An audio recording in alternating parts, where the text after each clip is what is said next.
So, a lot of people talking about probiotics, and funny thing is, people are talking about probiotics, but nobody knows what probiotics are. Nobody knows what they do. People are just eating probiotics like candy. They're a very complicated, microorganism that you put in your body. Yet people are just like, oh, eat more probiotics. Just eat them. They're good for your gut. And most people who eat probiotics don't even know why they're good for your gut. I mean, I don't know what's good for you. I study the gut every day. I don't even know what the gut does. It's a very complicated instrument in your body. It digests food. It's considered the second brain. It controls your immune system. It's littered with just trillions of bacteria, which is what makes this whole probiotic thing so complicated. And people are just kind of throwing around this idea of, oh, hey, you don't feel good. Just go get some lactobacillus or some saccharum boulardii or, just two bacteria. Two bacteria, they tell you, despite the fact your body is made up of trillions. And maybe that's not even right. It could be even more. You're talking about 10th to the 9th or 10th degree, whatever that number is. No one even knows what that number is, but yeah, people are saying, oh, if you don't feel good, you got a little cold, you got the sniffles, just go pound some probiotics. Are probiotics bad? No. I think they're good. I would tell people that probiotics are good, but I would also be a little responsible with it, I mean, you got all these charlatans coming out with these brands of probiotics. You don't know where they're sourced. You don't know where they come from. I mean, you can get probiotics in things like fermented foods. Sauerkraut's my personal favorite. Kefir, yogurt, kimchi, miso is a good way to get probiotics. Despite the fact, I don't know, you don't want to mess around with too much soy.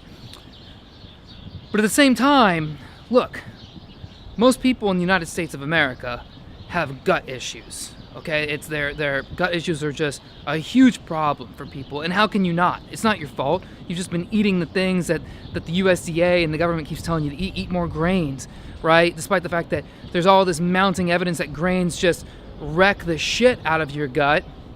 You probably got all kinds of crazy ass gut bacteria. You wonder why you can't stop eating all this sugar. Well, it's because your gut bacteria, you have bad bacteria in there that's just craving sugar. So people are telling you to start eating probiotics. And you know what probiotics do? Well, they just feed the good gut bacteria, but they also feed the bad bacteria. You think the bad bacteria is in there, seeing the probiotics come in, like, oh, I'm gonna let the good bacteria have that. No, man, it's bad bacteria for a reason, because it's stealing all the resources from the good bacteria. Your gut's like a little ecosystem. It's like a little community, and you got good guys, you got bad guys. You got the Bloods, you got the Crips, you got the Ned Flanders, the howdy neighbor bacteria. You got the good old boys. You got all kinds of things going on in there. You got worms, you got parasites, you got all kinds of shit happening. And then people's solution, even people who are in positions of authority are just telling you, oh, just go get probiotics. Just take these pills of probiotics that come from some unregulated supplement company who just have some gel caps and they call them probiotics. You don't know what that gel is. You don't know where that gel comes from. They don't tell you. They don't have to tell you.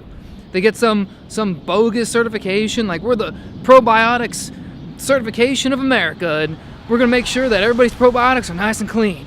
Where do the probiotics come from? I don't know. We scrape bacteria off a dead guy. Probiotics just grow on fucking, I don't know, feces, fucking cow mushrooms or cow pies or whatever. And people are just keep sucking them down. So when it comes to probiotics, my only point is just be careful, Also, learn about prebiotics. Prebiotics are fiber, prebiotic fibers, you get from fruits and vegetables.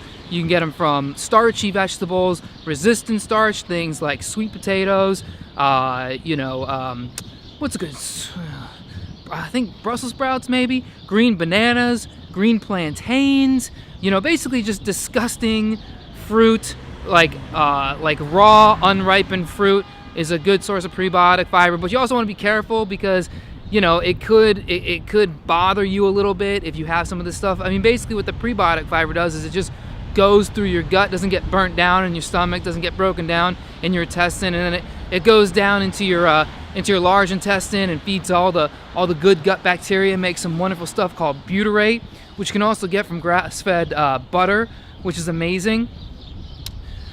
But I mean, just it's so important that with when it comes to gut health that we can't just start telling people like, oh hey, go out there and just start sucking down probiotics, you know? Yeah, go out and get some good quality, you know, probiotic yogurt. Sauerkraut, again, it's the best way to go.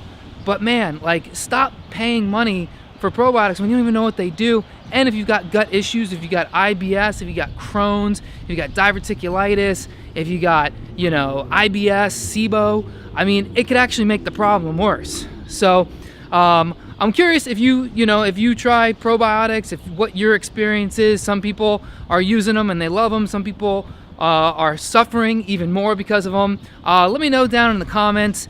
If you're new here to the channel, make sure you subscribe, you give a thumbs up, and share this with people you love. Share this with people who are are recklessly taking probiotics. And thank you for watching. I'm glad I didn't get rained on or mugged here in the streets of New York.